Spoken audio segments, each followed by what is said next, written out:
નમસ્કાર વિદ્યાર્થી મિત્રો, આજે આપણે ધોરણ 12 સમાજશાસ્ત્રના પાઠ 2 ભારતીય સંસ્કૃતિ અને સમુદાયનો અભ્યાસ કરીશું.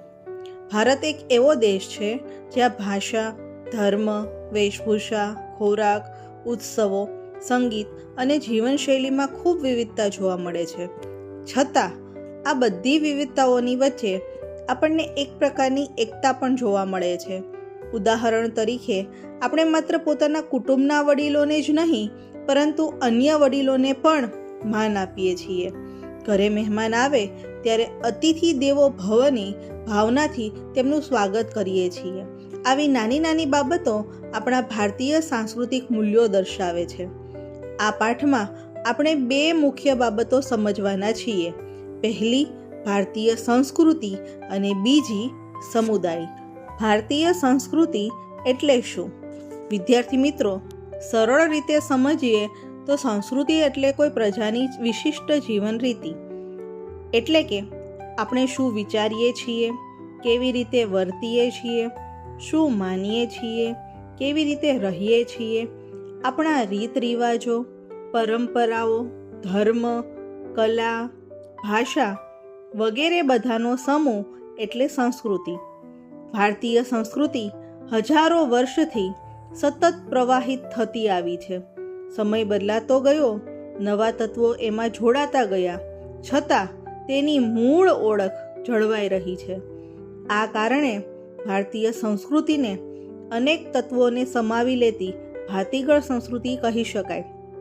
ભૂપેન્દ્ર બ્રહ્મભટ્ટની વ્યાખ્યા છે, ભારતીય સંસ્કૃતિ એટલે માનવતા, સહિષ્ણુતા, વિશાળતા, એકતા, બિનસાંપ્રદાયિકતા અને સાતત્યના લક્ષણો ધરાવતી સંસ્કૃતિ. સરળ અર્થમાં કહીએ તો ભારતીય સંસ્કૃતિ માણસને માણસ તરીકે સ્વીકારવું, જુદા વિચારોને અપનાવવાનું અને વિવિધતામાં પણ એકતા જાળવવાનું શીખવે છે. ભારતીય સંસ્કૃતિમાં સત્યમ, શિવમ, સુંદરમની ભાવના પણ જોવા મળે છે. અર્થાત સત્ય છે, કલ્યાણકારી છે અને સુંદર છે તેને જીવનમાં સ્વીકારવું. હવે આપણે ભારતીય સંસ્કૃતિના લક્ષણો જોઈએ, જેમાં પહેલું છે સાતત્ય અને પરિવર્તન. વિશ્વની ઘણી પ્રાચીન સંસ્કૃતિઓમાં સમય જતાં નાશ પામી, પરંતુ ભારતીય સંસ્કૃતિ આજે પણ જીવંત છે. આનો અર્થ એ નથી કે તેમાં કોઈ ફેરફાર થયો જ નથી. જૈન ધર્મ, બૌદ્ધ ધર્મ, નવજાગરણ અને અનેક સામાજિક આંદોલનો આવ્યા, પરંતુ ભારતીય સંસ્કૃતિએ નવા વિચારોને સ્વીકારીને પોતાનું મૂળ સ્વરૂપ જે છે એ જાળવી રાખ્યું. બીજું છે વિવિધતા અને એકતા. ભારતમાં અનેક ભાષાઓ, ધર્મો, જાતિઓ, ઉત્સવો, સંગીત, નૃત્ય અને કલાઓ જોવા મળે છે. ગુજરાતનું જીવન એક પ્રકારનું છે તો પંજાબ, આસામ અને દક્ષિણ ભારતનું જીવન કંઈક અલગ જોવા મળે છે. પણ આટલી વિવિધતા વચ્ચે આપણે બધા પોતાને ભારતીય માનીએ છીએ. એટલે ભારતીય સંસ્કૃતિનું મહત્વનું લક્ષણ છે વિવિધતામાં એકતા. ત્રીજું લક્ષણ છે બિનસાંપ્રદાયિક દ્રષ્ટિકોણ. બિનસાંપ્રદાયિક એટલે કોઈ એક ધર્મને સર્વોપરી ન ગણવો અને બધા ધર્મોને સમાન માન આપવું. ભારતમાં જુદા જુદા ધર્મ અને સંસ્કૃતિના લોકો સાથે રહે છે. દરેકને પોતાના ધર્મનું પાલન કરવાની સ્વતંત્રતા મળે છે. તેથી ભારતીય સંસ્કૃતિ સહિષ્ણુતા અને સમાનતાની ભાવના ધરાવે છે. વૈશ્વિક દ્રષ્ટિકોણ. ભારતીય સંસ્કૃતિ માત્ર પોતાના દેશની જ વાત કરતી નથી. વસુદેવ કુટુંબકમ એટલે કે સમગ્ર વિશ્વ એક કુટુંબ છે.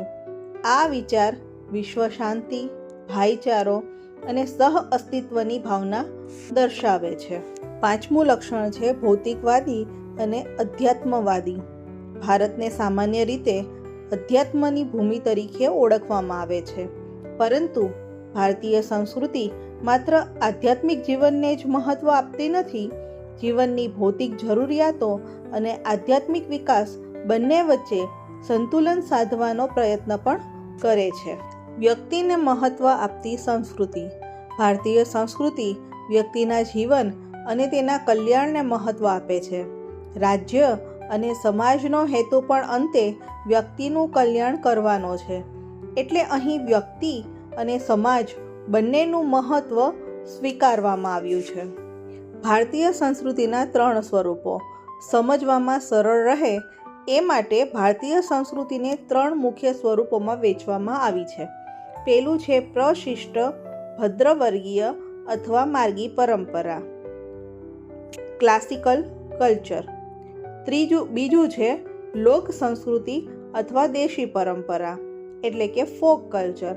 અને ત્રીજું છે આદિવાસી સંસ્કૃતિ એટલે કે ટ્રાઇબલ કલ્ચર. પ્રશિષ્ટ ભદ્રવર્ગીય અથવા માર્ગી પરંપરા.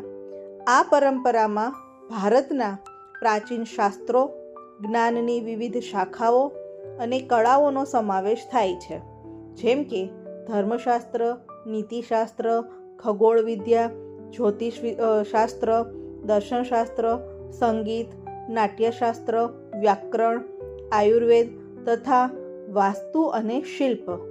આ જ્ઞાનનો મોટો ભાગ સંસ્કૃત ભાષામાં લખાયો હતો. તેથી શરૂઆતમાં તે મુખ્યત્વે શિક્ષિત અથવા ભદ્ર વર્ગ સુધી વધુ મર્યાદિત રહ્યો, પરંતુ સમય સાથે વિવિધ ધર્મ અને સંપ્રદાયના તત્વો તેમાં જોડાતા ગયા અને ભારતીય સંસ્કૃતિ વધુ સમૃદ્ધ બની.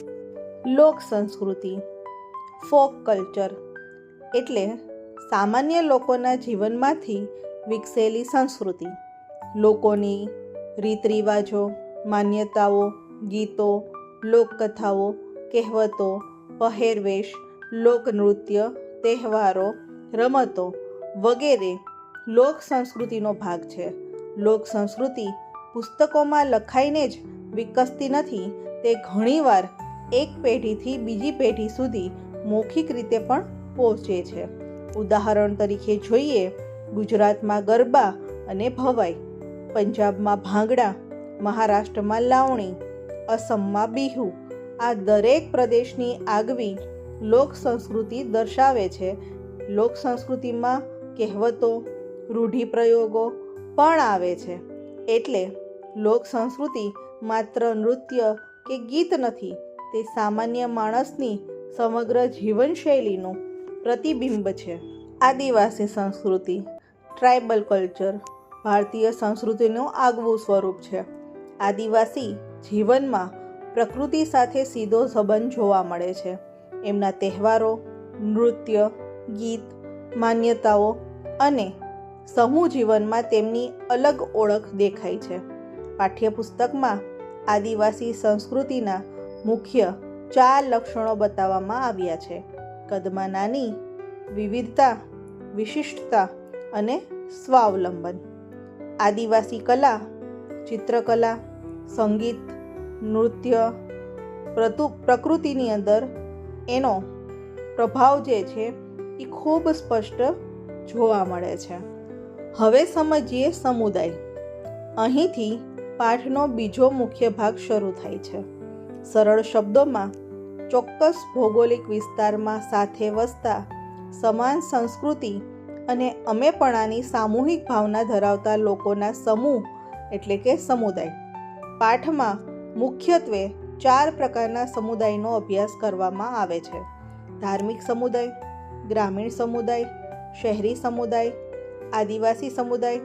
અને ધાર્મિક સમુદાય હેઠળ હિન્દુથી લઈને યહૂદી સુધીની વિવિધ સમુદાયોની ચર્ચા જે છે એ કરવામાં આવી છે. હવે આપણે સૌપ્રથમ હિન્દુ સમુદાય વિશે સમજીએ. હિન્દુ ધર્મ ભારતનો ખૂબ પ્રાચીન ધર્મ છે અને તેને સનાતન ધર્મ તરીકે પણ ઓળખવામાં આવે છે.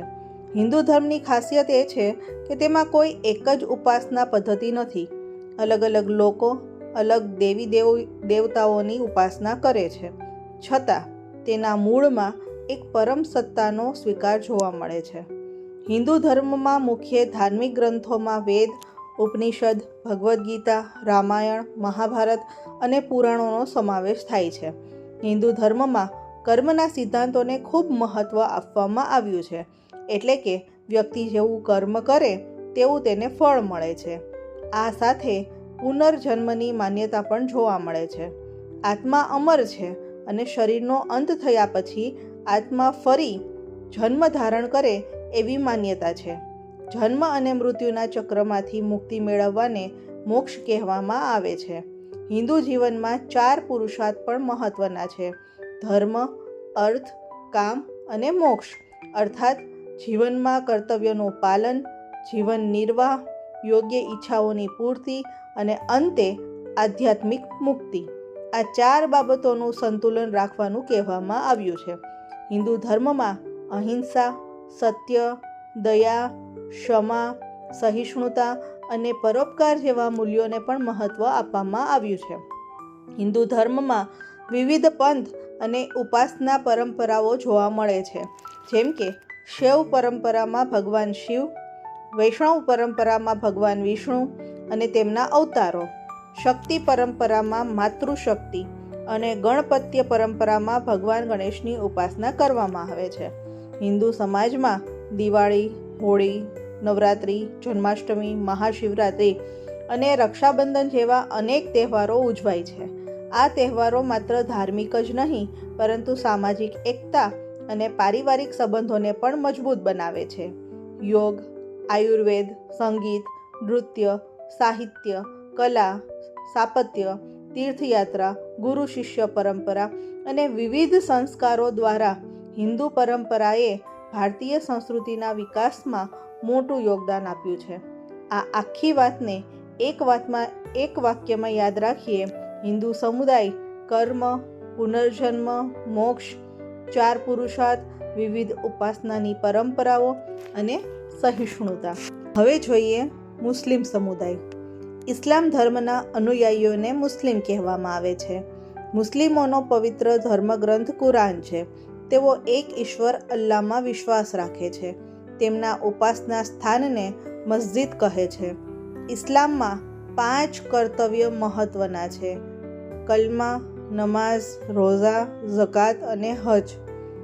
કલમા એટલે કે ઈમાનનો સ્વીકાર, નમાઝ એટલે કે દૈનિક પ્રાર્થના, રોઝા એટલે કે રમઝાનના ઉપવાસ, ઝકાત એટલે કે દાન આપવું અને હજ એટલે કે મક્કાની યાત્રા. ઇસ્લામોના મુખ્ય તહેવારો છે ઈદ ઉલ ફિતર, ઈદ ઉલ અઝહર અને મોહરમ. ભારતમાં મુસ્લિમ સમુદાય દેશની સાંસ્કૃતિક વિવિધતામાં મહત્વનું સ્થાન ધરાવે છે. હવે આપણે જોઈશું ખ્રિસ્તી સમુદાય. ઈસુ ખ્રિસ્તના ઉપદેશોને અનુસરનાર લોકોને ખ્રિસ્તી કહેવામાં આવે છે. ખ્રિસ્તીઓનો પવિત્ર ધર્મગ્રંથ બાઇબલ છે. તેઓ એક ઈશ્વરમાં વિશ્વાસ રાખે છે. તેમાં ઉપાસના સ્થાનને ચર્ચ કહેવામાં આવે છે. ખ્રિસ્તી ધર્મમાં પ્રેમ, ક્ષમા, સેવા, માનવતાને વિશેષ મહત્વમાં આવ્યું છે. ઈસુ ખ્રિસ્ત એટલે કે જીસસ ક્રાઇસ્ટ ઈસુ ખ્રિસ્તના મુખ્ય આદર્શ અને ઉપદેશક છે. ખ્રિસ્તીઓમાં મુખ્ય તહેવાર છે ક્રિસમસ, ગુડ ફ્રાઇડે, ઈસ્ટર. ભારતમાં ખ્રિસ્તી સમુદાય શિક્ષણ, આરોગ્ય અને સમાજ સેવામાં મહત્વનું યોગદાન આપે છે. ખ્રિસ્તી સમુદાય ભારતની ભૌગોલિક, સાંસ્કૃતિક અને વિવિધતાનો મહત્વપૂર્ણ ભાગ છે. ખ્રિસ્તી ધર્મમાં ખૂબ મહત્વના મૂલ્યો છે: પ્રેમ, ક્ષમા, સેવા, કરુણા અને શાંતિ. હવે આપણે જોઈશું જૈન સમુદાય. જૈન ધર્મના અનુયાયીઓને જૈન કહેવામાં આવે છે. જૈન ધર્મમાં અહિંસાને સર્વોચ્ચ સ્થાન આપવામાં આવ્યું છે. જૈન ધર્મમાં 24 તીર્થંકરો થઈ ગયા હોવાનું માનવામાં આવે છે. ભગવાન મહાવીર 24મા અને અંતિમ તીર્થંકર હતા. જૈન ધર્મના મુખ્ય સિદ્ધાંતોમાં અહિંસા, સત્ય, અસ્તેય, બ્રહ્મચર્ય અને અપરિગ્રહનો સમાવેશ થાય છે. જૈનોના ઉપાસના સ્થાનને જિનાલય અથવા દેરાસર કહેવામાં આવે છે. જૈન ધર્મની અંદર ત્રિરત્નને વિશેષ મહત્વ છે: સમ્યક દર્શન, સમ્યક જ્ઞાન અને સમ્યક ચારિત્ર. જૈનોના મુખ્ય તહેવારો છે પર્યુષણ, મહાવીર જયંતિ અને સંવત્સરી. જૈન સમુદાયે ભારતના વેપાર, શિક્ષણ, દાન અને સમાજ સેવા ક્ષેત્રે મહત્વનું યોગદાન આપ્યું છે. શીખ સમુદાય. શીખ ધર્મના અનુયાયીઓને શીખ કહેવામાં આવે છે. શીખ ધર્મના સ્થાપક ગુરુ નાનક દેવજી હતા.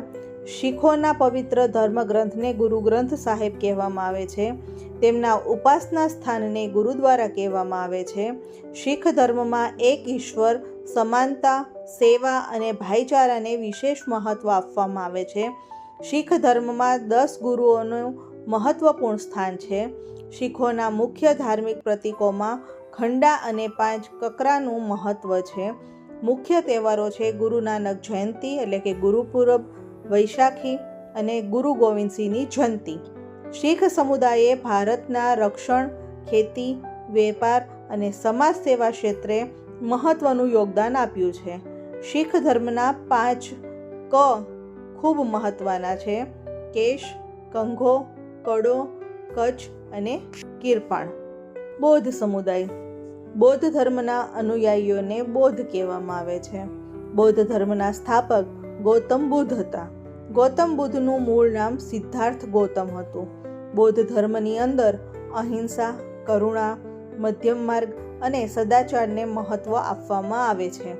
બૌદ્ધ ધર્મના પવિત્ર ગ્રંથને ત્રિપિટક કહેવામાં આવે છે. બૌદ્ધ ઉપાસના સ્થળને વિહાર અથવા બૌદ્ધ મંદિર કહેવામાં આવે છે. બૌદ્ધ ધર્મની અંદર 4 આર્ય સત્ય અને અષ્ટાંગિક માર્ગનું વિશેષ મહત્વ છે. મુખ્ય તહેવાર બુદ્ધ પૂર્ણિમા. બૌદ્ધ સમુદાય ભારતની ધાર્મિક અને સાંસ્કૃતિક વિવિધતાનો મહત્વપૂર્ણ ભાગ છે. પારસી સમુદાય. પારસી સમુદાય ઝરથુષ્ટ ધર્મના અનુયાયીઓ છે. આ ધર્મમાં પ્રણેતા ઝરથુષ્ટ અથવા તો ઝોરોસ્ટર પણ હતા. પારસીઓનું પવિત્ર ધર્મગ્રંથ છે અવેસ્તા. તેમના ઉપાસના સ્થાનને અગિયારી અથવા અતશ બહેરામ પણ કહેવામાં આવે છે. પારસી ધર્મમાં અગ્નિ પવિત્રતાનું પ્રતીક માનવામાં આવે છે. પારસી ધર્મમાં મુખ્ય સિદ્ધાંત છે સારા વિચારો, સારા શબ્દો, સારા કર્મો. પારસીઓના મુખ્ય તહેવારની અંદર નવરોઝ, પતેતી મુખ્ય છે. પારસી સમુદાય ભારતમાં ખાસ કરીને ગુજરાત અને મહારાષ્ટ્રની અંદર વસે છે. પારસી સમુદાયે ભારતના ઉદ્યોગ, વેપાર, શિક્ષણ, આરોગ્ય અને સમાજ સેવા ક્ષેત્રે મહત્વનું યોગદાન આપ્યું છે. પારસી ધર્મના મુખ્ય 3 સિદ્ધાંત છે: હુમ્ત એટલે કે સારા વિચારો, હુક્ત એટલે સારા શબ્દો, હુવરસ્ત એટલે કે સારા કર્મો. યહૂદી સમુદાય વિશે જાણીએ. ભારતની અંદર યહૂદીઓની વસ્તી ઓછી છે. યહૂદીઓ હિબ્રુ વંશી છે. ભારતમાં તેમના મુખ્ય 2 જૂથ છે. એક જૂથ કોચીનમાં અને બીજું જૂથ કોંકણમાં નિવાસ કરે છે. તેમના પવિત્ર ધર્મ પુસ્તકને તનખ કે તોરાહ કહેવામાં આવે છે. એમના ધર્મગુરુને રબ્બી કહેવાય છે. યહૂદી ધર્મનો જન્મ જેરુસલેમમાં થયો હતો. તેઓ યહોવા અથવા તો વહોવા ભગવાનને માને છે. યહૂદી ધર્મમાં ન્યાય, સત્ય, શાંતિ, પ્રેમ, દયા અને કરુણાને મહત્વ આપવામાં આવે છે. બધા યહૂદીઓ ઉપાસના કેન્દ્રમાં સાથે પૂજા અને આરાધના કરે છે. ભારતમાંથી ઘણા યહૂદીઓ ઇઝરાયેલમાં સ્થળાંતરિત થયા છે. યાદ રાખો, ન્યાય, સત્ય, શાંતિ, પ્રેમ, દયા અને કરુણા યહૂદી ધર્મના મુખ્ય ધાર્મિક મૂલ્યો છે. વિદ્યાર્થી મિત્રો, હવે આપણે ગ્રામ સમુદાયનો પરિચય મેળવીએ. ગામમાં રહેતા અને મોટાભાગે ખેતી તથા ખેતી સાથે જોડાયેલા વ્યવસાય કરતા લોકોના સમુદાયને ગ્રામ સમુદાય કહેવામાં આવે છે. ગ્રામ્ય જીવનમાં લોકો એકબીજાને ઓળખતા હોય છે અને તેમના સંબંધોમાં એકતા અને નજીકપણું જોવા મળે છે. ગ્રામ સમુદાયની આપણે વ્યાખ્યા જોઈએ. પહેલી વ્યાખ્યા આપી છે એમ.એન. શ્રીનિવાસે કે ગામનું એક પરસ્પરાવલંબી એકમ છે, મહદઅંશે આત્મનિર્ભર છે. ગામને પોતાની ગ્રામ સમિતિ છે. ગામડાની અંદર દરેક જાતિ પોતાનું આગવું જીવન જીવે છે. ગામનું અને જાતિ જેવા અનેક ભિન્ન ભિન્ન આડા સ્તરોનો બનેલો એક ઊભો એકમ છે. અર્થાત ગામની અંદર જુદા જુદા જાતિના અને વ્યવસાયના લોકો રહે છે. દરેકને પોતાની આગવી જીવન પદ્ધતિ હોય છે, છતાં તેઓ એકબીજાની જરૂરિયાતો માટે પરસ્પર આધારિત હોય છે. ગામ પોતાની ઘણી જરૂરિયાતો પોતે જ પૂરી કરે છે અને તેને પોતાની ગ્રામ સમિતિ પણ હોય છે. બીજી છે એસ.સી. દુબેની વ્યાખ્યા. ગામનું એક પ્રાદેશિક જૂથ છે તે સામાજિક, આર્થિક, ધાર્મિક, વિધિવિધાન અને સામાજિક વ્યવસ્થાનો એકમ છે. તે સંગઠિત રાજકીય સમાજનો ભાગ છે. વ્યક્તિ ગ્રામ સમુદાય ઉપરાંત જાતિ, ધર્મ, પ્રાદેશિક જૂથનો સભ્ય હોય છે. ગામડામાં એકથી વધુ જાતિઓ હોય છે જે ગામના સામાજિક, ધાર્મિક અને વહીવટી સંગઠનમાં સંગ્રહિત થયેલી હોય છે. અર્થાત ગામ માત્ર રહેવાનું સ્થળ નથી, તેમાં લોકોનું સામાજિક જીવન, આર્થિક વ્યવહાર, ધર્મ, રીત રિવાજ અને વહીવટી વ્યવસ્થા બધું જ જોડાયેલું હોય છે. ગામમાં જુદી જુદી જાતિ અને ધર્મના લોકો વસવાટ કરતા હોય છે અને તેઓ એક વ્યવસ્થિત સમુદાયના ભાગરૂપે જોડાયેલા હોય છે. ત્રીજી વ્યાખ્યા છે D.N. મજમુદારની, તો કે ગ્રામ સમુદાય એક જીવનશૈલી અને પારિભાષિત કરે છે. એટલે કે ગ્રામ સમુદાય એટલે માત્ર ગામમાં વસતા લોકો નહીં, પરંતુ તેની રહેણીકહેણી, ખેતી, પરંપરા, રીત રિવાજ, સંબંધો અને જીવન જીવવાની વિશિષ્ટ પદ્ધતિનો સમાવેશ એની અંદર થાય છે. વિદ્યાર્થી મિત્રો, હવે આપણે ગ્રામ સમુદાયના લક્ષણો જોઈએ, જેમાં પહેલું છે પ્રકૃતિમય જીવન. તો કે ગામના લોકોનું જીવન પ્રકૃતિ સાથે ખૂબ નજીકથી જોડાયેલું હોય છે. ખેતી, વરસાદ, જમીન અને ઋતુઓ પર આધારિત હોય છે. લોકો પ્રકૃતિની નજીક જીવવાનું પસંદ કરે છે. વૃક્ષો, ખેતરો, પશુઓ અને ખુલ્લું વાતાવરણ એ ગ્રામ્ય જીવનનો એક ભાગ છે. બીજું છે નાનો પ્રાથમિક સમુદાય. તો કે ગામ સામાન્ય રીતે નાનો સમુદાય હોય છે. ગામની વસ્તી શહેર કરતાં ઓછી હોય છે. લોકો એકબીજાને વ્યક્તિગત રીતે ઓળખતા હોય છે. સંબંધની અંદર આત્મીયતા અને નજીકપણું જે છે એ જોવા મળે છે. ઉદાહરણ તરીકે જોઈએ તો ગામની અંદર સુખ દુઃખના પ્રસંગોમાં લોકો એકબીજાની મદદ કરે છે. બહુમુખી સમાજ. તો એક જ ગામમાં અલગ અલગ જ્ઞાતિ, ધર્મ અને વ્યવસાય ધરાવતા લોકો રહેતા હોય છે. ખેડૂત, કારીગર, વેપારી, પશુપાલક, વિવિધ જ્ઞાતિ અને ધર્મના લોકો, આ બધા લોકો અલગ હોવા છતાં એકબીજા ઉપર આધાર રાખે છે. ટૂંકમાં કહું તો વિવિધ લોકો સાથે મળી રહે એટલે કે બહુમુખી સમાજ કહેવાય છે. એકરૂપતા. ગ્રામ્ય સમુદાયમાં લોકોના જીવનમાં ઘણી બાબતોમાં સમાનતા જોવા મળે છે. ભાષા, પહેરવેશ, રીત રિવાજ, માન્યતા, મૂલ્યો, જીવનશૈલી. ગામમાં લોકો સામાન્ય રીતે એક સરખી પરંપરાઓનું પાલન કરતા જોવા મળે છે. યાદ રાખો, જીવનશૈલીમાં સમાનતા એટલે કે એકરૂપતા. કૃષિ આધારિત અર્થવ્યવસ્થા. ગ્રામ સમુદાયની અર્થવ્યવસ્થાનો મુખ્ય આધાર ખેતી છે. મોટાભાગના લોકો ખેતી કરે છે. પશુપાલન અને ખેતી સંબંધિત વ્યવસાય પણ જોવા મળે છે. લોકોની આવકનો મોટો ભાગ કૃષિમાંથી મળે છે. ટૂંકમાં ગ્રામ્ય અર્થવ્યવસ્થાનો મુખ્ય આધાર કૃષિ છે. જ્ઞાતિ વિભાગો. ગામમાં અલગ અલગ જ્ઞાતિના લોકો વસતા હોય છે. પરંપરાગત રીતે ઘણી જ્ઞાતિઓ ચોક્કસ વ્યવસાય સાથે જોડાયેલી જોવા મળતી હોય છે. એમ છતાં ગામના દૈનિક જીવનમાં લોકો એકબીજા સાથે વ્યવહાર અને સહકાર જે છે એ કરતા રહે છે. કુટુંબવાદ. ગ્રામ્ય સમુદાયમાં કુટુંબનું ખૂબ મહત્વ હોય છે. વ્યક્તિ કરતાં કુટુંબને વધુ પ્રાધાન્ય મળે છે. કુટુંબના સભ્યો એકબીજાની મદદ કરે છે. મોટા નિર્ણયો ઘણીવાર કુટુંબની સલાહથી લેવામાં આવે છે. સંયુક્ત કુટુંબનું પ્રમાણ ગામમાં વધુ જોવા મળે છે. યાદ રાખો, વ્યક્તિ કરતાં કુટુંબને વધુ મહત્વ એટલે કે કુટુંબવાદ. ગ્રામ્ય ધર્મ. વિદ્યાર્થી મિત્રો, ગામના લોકોના જીવનમાં ધર્મ, પરંપરા અને ધાર્મિક માન્યતાઓનું મહત્વ વધારે હોય છે. લોકો સ્થાનિક દેવી અને દેવતાઓની અંદર શ્રદ્ધા રાખે છે. તહેવારો અને ધાર્મિક ઉત્સવો સામૂહિક રીતે ઉજવાય છે. ધાર્મિક પરંપરાઓ અને રીત રિવાજોનું પાલન થાય છે. ધર્મ સામાજિક જીવનને પણ અસર કરે છે. યાદ રાખો, ધર્મ અને પરંપરાનો વધુ પ્રભાવ એટલે કે ગ્રામ્ય ધર્મ. છેલ્લો મુદ્દો છે જ્ઞાતિ પંચ અને ગ્રામ પંચ. ગ્રામ સમુદાયમાં સામાજિક વ્યવસ્થા જાળવવામાં જ્ઞાતિ પંચ અને ગ્રામ પંચ મહત્વની ભૂમિકા ભજવે છે. જ્ઞાતિ પંચ જ્ઞાતિના સભ્યોના પ્રશ્નો ઉકેલે છે અને પરંપરા અને જ્ઞાતિના નિયમોનું પાલન કરાવે છે. ગ્રામ પંચ ગામના વિકાસ અને વહીવટનું કાર્ય કરે છે. પાણી, રસ્તા, સ્વચ્છતા જેવી સ્થાનિક સમસ્યાઓનું નિરાકરણ લાવે છે. જ્ઞાતિ પંચ એટલે કે જ્ઞાતિના પ્રશ્નો, ગ્રામ પંચ એટલે કે ગામના પ્રશ્નો. વિદ્યાર્થી મિત્રો, હવે આપણે નગર સમુદાયનો પરિચય મેળવીએ. નગર અથવા શહેરમાં મોટી સંખ્યામાં લોકો રહે છે. નગરનું કદ મોટું અને વસ્તી ગીચ હોય છે. નગરમાં જુદા જુદા ધર્મ, જાતિ, ભાષા, વ્યવસાય અને જીવનશૈલી ધરાવતા લોકો જોવા મળે છે.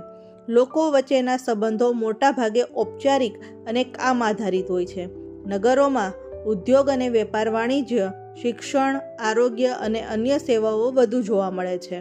અર્થાત મોટી વસ્તી, વિવિધ લોકો, ઔપચારિક સંબંધો, આધુનિક જીવન એટલે કે નગર સમુદાય. નગર સમુદાયની વ્યાખ્યા. લુઈ વર્થની વ્યાખ્યા જોઈએ. મોટું કદ, ગીચ વસ્તી અને અનેક વિવિધતા એ નગર સમુદાયની મહત્વની બાબતો છે, જેનો અર્થ થાય છે જે વિસ્તારમાં મોટી સંખ્યામાં લોકો ગીચ રીતે રહેતા હોય, જુદા જુદા ધર્મ, જાતિ, ભાષા, વ્યવસાય અને સંસ્કૃતિના લોકો વસતા હોય, તેને નગર સમુદાય તરીકે ઓળખવામાં આવે છે. યાદ રાખો, મોટું કદ, ગીચ વસ્તી, અનેક વિવિધતા એટલે કે નગર સમુદાય. હવે આપણે નગર સમુદાયના લક્ષણો જોઈએ, જેમાં પહેલું છે અનેક વિવિધતા. નગર સમુદાયમાં અનેક પ્રકારની વિવિધતા જોવા મળે છે. અલગ અલગ ધર્મ, જુદી જુદી ભાષા, વિવિધ જાતિ, વિવિધ સંસ્કૃતિ અને અનેક પ્રકારના વ્યવસાય. અહીં અલગ અલગ પ્રદેશોમાંથી આવેલા લોકો પણ સાથે રહે છે. અર્થાત નગરમાં એક સરખા લોકો નહીં, પરંતુ ઘણી જુદી જુદી ઓળખ ધરાવતા લોકો રહે છે. યાદ રાખો, વિવિધ લોકો, વિવિધ સંસ્કૃતિ એટલે કે અનેક વિવિધતા. દૂરવર્તી સંબંધો. નગર સમુદાયમાં લોકો વચ્ચેના સંબંધો સામાન્ય રીતે દૂરવર્તી અને ઔપચારિક હોય છે. સંબંધો કામ કે જરૂરિયાત આધારિત હોય છે. વ્યક્તિગત નિકટતા ઓછી જોવા મળે છે. લોકો પોતાના હિત અને કાર્ય માટે સંપર્કમાં આવે છે. સંબંધોની અંદર ઔપચારિકતા વધુ હોય છે. એટલે કે શહેરમાં દરેક વ્યક્તિ સાથે પરિવાર જેવી નજીકની ઓળખ હોતી નથી. ઘણીવાર સંબંધ ઓફિસ, વ્યવસાય કે કામ પૂરતો હોય છે. યાદ રાખો, કામ આધારિત ઔપચારિક સંબંધો જે છે એ અહીં જોવા મળે છે. હવે પછીનું લક્ષણ છે વૈયક્તિકરણ એટલે કે વ્યક્તિવાદ. નગર સમુદાયમાં વ્યક્તિ પોતાની વ્યક્તિગત ઈચ્છા અને હિતને વધુ મહત્વ આપે છે. વ્યક્તિ પોતાના નિર્ણયો પોતે લે છે. સ્વતંત્રતાનું મહત્વ વધારે હોય છે. પોતાની પ્રગતિ અને સફળતા માટે પ્રયત્ન કરે છે. સામૂહિક જીવન કરતાં વ્યક્તિગત જીવન જે છે એનું મહત્વ વધે છે.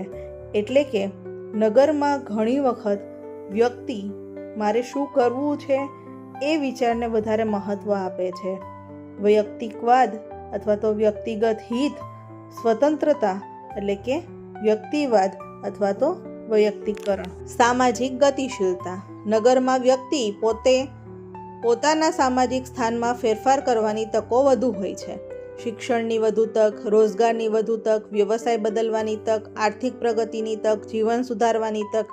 અર્થાત વ્યક્તિ પોતાની મહેનત, શિક્ષણ અને વ્યવસાય દ્વારા નીચા દરજાથી લઈને ઊંચા દરજા સુધી પહોંચી શકે છે. યાદ રાખો, શિક્ષણ, રોજગાર, પ્રગતિ એટલે કે સામાજિક ગતિશીલતા. દૂરવર્તી સામાજિક નિયંત્રણ. નગર જીવનમાં વ્યવસ્થા જાળવવા માટે ઔપચારિક નિયંત્રણનું મહત્વ વધારે હોય છે. કાયદા, પોલીસ, અદાલત, નિયમો, સંસ્કારી સંસ્થાઓ. નગરમાં ગ્રામ્ય સમુદાયની જેમ પરંપરા અને રૂઢિ કરતાં કાયદા અને નિયમોનું નિયંત્રણ વધારે જોવા મળે છે. એટલે કે શહેરમાં દરેક વ્યક્તિ એકબીજાને ઓળખતી નથી, તેથી વ્યવસ્થા જાળવવા કાયદા અને સંસ્થાઓની જરૂર પડે છે. યાદ રાખો, કાયદો, પોલીસ, નિયમો એટલે કે ઔપચારિક સામાજિક નિયંત્રણ. સામાજિક સહિષ્ણુતા. નગર સમુદાયના જુદા જુદા પ્રકારના લોકો સાથે રહેતા હોવાથી સહિષ્ણુતા વિકસે છે. જુદી જાતિ, જુદા ધર્મ, જુદી ભાષા, જુદા વિચારો, જુદી જીવનશૈલી. લોકો એકબીજાના મત, જીવન પદ્ધતિ અને સંસ્કૃતિને સ્વીકારતા શીખે છે. અર્થાત મારી રીત જુદી અને તમારી રીત જુદી હોવા છતાં આપણે સાથે રહી શકીએ. આ ભાવના એટલે કે સામાજિક સહિષ્ણુતા. યાદ રાખો, વિવિધતાનો સ્વીકાર એટલે કે સામાજિક સહિષ્ણુતા. સામાજિક પૃથકતા. નગરમાં અલગ અલગ પ્રકારના વિસ્તારો જુદા જુદા ભાગોમાં વિકસે છે. ઉદાહરણ તરીકે રહેણાંક વિસ્તાર, વેપારી વિસ્તાર, ઔદ્યોગિક વિસ્તાર, શૈક્ષણિક વિસ્તાર, મનોરંજન વિસ્તાર, હોસ્પિટલ અને આરોગ્ય વિસ્તાર. અર્થાત શહેરના દરેક પ્રવૃત્તિ એક જ જગ્યાએ થતી નથી. જુદી જુદી જરૂરિયાત માટે અલગ વિસ્તાર રચાય છે. યાદ રાખો, અલગ કાર્ય માટે અલગ વિસ્તાર, એટલે કે સ્થાનિક પૃથકતા. યંત્રવત જીવન. નગર સમુદાયમાં વ્યક્તિનું જીવન ઘણીવાર ઘડિયાળના કાંટાની જેમ નિયમિત અને ઝડપભર્યું હોય છે. સમયનું વધુ મહત્ત્વ, કામની દોડધામ, નક્કી સમયપત્રક, ઝડપભર્યું જીવન, સતત વ્યસ્તતા, અર્થાત સવારે કામે જવું, સમયસર ઓફિસ પહોંચવું, ટ્રાફિક, નક્કી સમયની કામગીરી, આ બધાથી શહેરનું જીવન ઘણીવાર યંત્ર જેવું બની જાય છે. યાદ રાખો, સમય, દોડધામ, નિયમિતતા એટલે કે યંત્રવત જીવન. નગર સમુદાયનું છેલ્લું લક્ષણ એટલે કે સ્વૈચ્છિક સંગઠન. નગર સમુદાયમાં અનેક પ્રકારના સ્વૈચ્છિક સંગઠનો જોવા મળે છે. લોકો પોતાની જરૂરિયાત, રસ અથવા હિતને આધારે સંગઠનમાં જોડાય છે. ઉદાહરણ તરીકે જોઈએ, સામાજિક સંસ્થાઓ, મંડળો, ક્લબ, વ્યવસાયિક સંગઠનો, સેવાભાવી સંસ્થાઓ. અર્થાત વ્યક્તિ પોતાની ઈચ્છાથી કોઈ સંસ્થા કે જૂથ સાથે જોડાય અને સામાજિક કે અન્ય કાર્ય કરે તેને સ્વૈચ્છિક સંગઠન કહેવાય. યાદ રાખો, પોતાની ઈચ્છાથી સંગઠનમાં જોડાવું એટલે કે સ્વૈચ્છિક સંગઠન. વિદ્યાર્થી મિત્રો, હવે આપણે જોઈશું આદિવાસી સમુદાય. સૌ પ્રથમ તો આપણે આદિવાસી સમુદાયનો પરિચય મેળવીએ. ભારતમાં ગ્રામ અને નગર સમુદાયથી જુદા એવા અનેક આદિવાસી સમુદાયો વસે છે. તેઓની પોતાની આગવી સામાજિક જીવનશૈલી, સંસ્કૃતિ, પરંપરા, ભાષા કે બોલી અને આર્થિક જીવન પદ્ધતિ હોય છે. આદિમ જાતિઓ, આદિવાસીઓ કે આદિમ સમુદાયોને બંધારણના અનુચ્છેદ 342(1) આધારે અનુસૂચિત જનજાતિ તરીકે ઓળખવામાં આવે છે. અર્થાત પોતાની અલગ સંસ્કૃતિ, પરંપરા, ભાષા અને જીવન પદ્ધતિ ધરાવતા સમુદાયને આદિવાસી સમુદાય તરીકે ઓળખવામાં આવે છે. આદિવાસી સમુદાયની વ્યાખ્યા જોઈએ. આદિવાસી કેટલાક કુટુંબોનો સમુદાય છે જે સમાન નામ, સમાન બોલી ધરાવતું આંતરવિવાહી જૂથ છે તથા તેઓ સમાન પ્રદેશમાં વસે છે અથવા સમાન પ્રદેશના વતની છે તેવી માન્યતા ધરાવે છે. એટલે કે આદિવાસી સમુદાયમાં ઘણા કુટુંબોનો સમાવેશ થાય છે. તેમની પોતાની સામાન્ય ઓળખ, નામ, ભાષા કે બોલી અને ચોક્કસ પ્રદેશ હોય છે. તેઓ પોતાને એક જ સમુદાયના સભ્ય માને છે. યાદ રાખો, સમાન નામ, સમાન બોલી, સમાન પ્રદેશ, સમાન ભાવ એટલે કે આદિવાસી સમુદાય. હવે આપણે આદિવાસી સમુદાયના લક્ષણો જોઈએ, જેમાં પહેલું છે નિશ્ચિત ભૌગોલિક સ્થાન. દરેક આદિવાસી સમુદાયનું પોતાનું નિશ્ચિત ભૌગોલિક સ્થાન હોય છે. તેઓ સામાન્ય રીતે ચોક્કસ વિસ્તારમાં વસે છે. પર્વતીય, જંગલ કે અંતરિયાળ વિસ્તારોમાં તેમનો વસવાટ જોવા મળે છે. પોતાના વસવાટ વિસ્તારને તેઓ મૂળ વતન તરીકે માને છે. ગુજરાતમાં આવા મોટાભાગના આદિવાસી સમુદાયો ઉત્તર પૂર્વીય પટ્ટામાં જોવા મળે છે. અર્થાત ચોક્કસ પ્રદેશ સાથે ગાઢ જોડાણ એમનું હોય છે. યાદ રાખો, નિશ્ચિત પ્રદેશ એટલે કે આદિવાસી સમુદાયનું મૂળ વતન. બીજું છે વિશિષ્ટ નામ. દરેક આદિવાસી સમુદાય પોતાના વિશિષ્ટ નામથી ઓળખાય છે. ઉદાહરણ તરીકે ગુજરાતની અંદર ભીલ, કુકણા, બાવરિયા, અન્ય વિવિધ આદિવાસી જૂથો. આ નામ તેની આગવી સામૂહિક ઓળખ દર્શાવે છે. અર્થાત જે રીતે વ્યક્તિને ઓળખવા માટે નામ હોય છે, એવી જ રીતે દરેક આદિવાસી સમુદાય પોતાનું આગવું નામ હોય છે. યાદ રાખો, આગવું નામ, આગવી ઓળખ. સમાન ભાષા કે બોલી. દરેક આદિવાસી સમુદાયની પોતાની ચોક્કસ ભાષા અથવા આગવી બોલી હોય છે. આ ભાષા કે બોલી દ્વારા લોકો એકબીજા સાથે વાતચીત કરે છે, પોતાની પરંપરા જાળવે છે, લોકગીતો અને લોકકથાઓ આગળની પેઢી સુધી પહોંચાડે છે.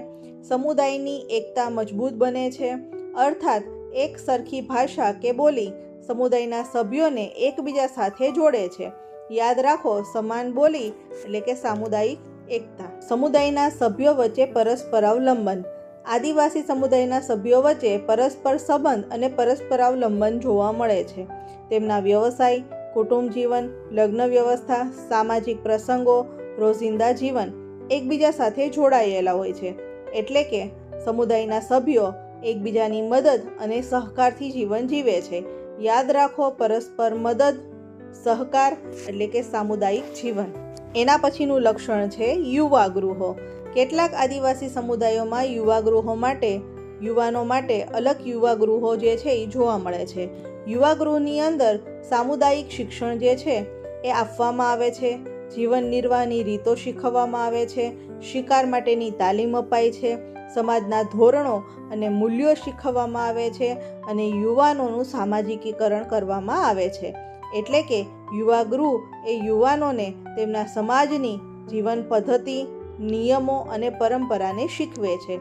યાદ રાખો, શિક્ષણ, તાલીમ, પરંપરા એટલે કે યુવા ગૃહ. છેલ્લું લક્ષણ છે સામાજિક નિયંત્રણ. આદિવાસી સમુદાયમાં સામાજિક વ્યવસ્થા જાળવવા માટે એક મુખ્ય વ્યક્તિ અથવા જૂથનો વડો હોય છે.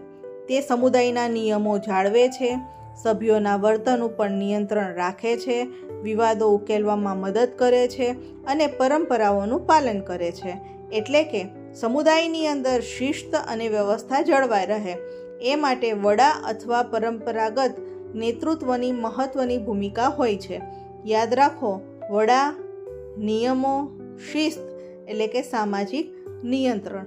એક લાઇનમાં યાદ રાખવો: આગવું નામ, સમાન બોલી, નિશ્ચિત પ્રદેશ, પરસ્પર સહકાર અને પોતાની પરંપરાઓ એટલે કે આદિવાસી સમુદાયની મુખ્ય ઓળખ છે.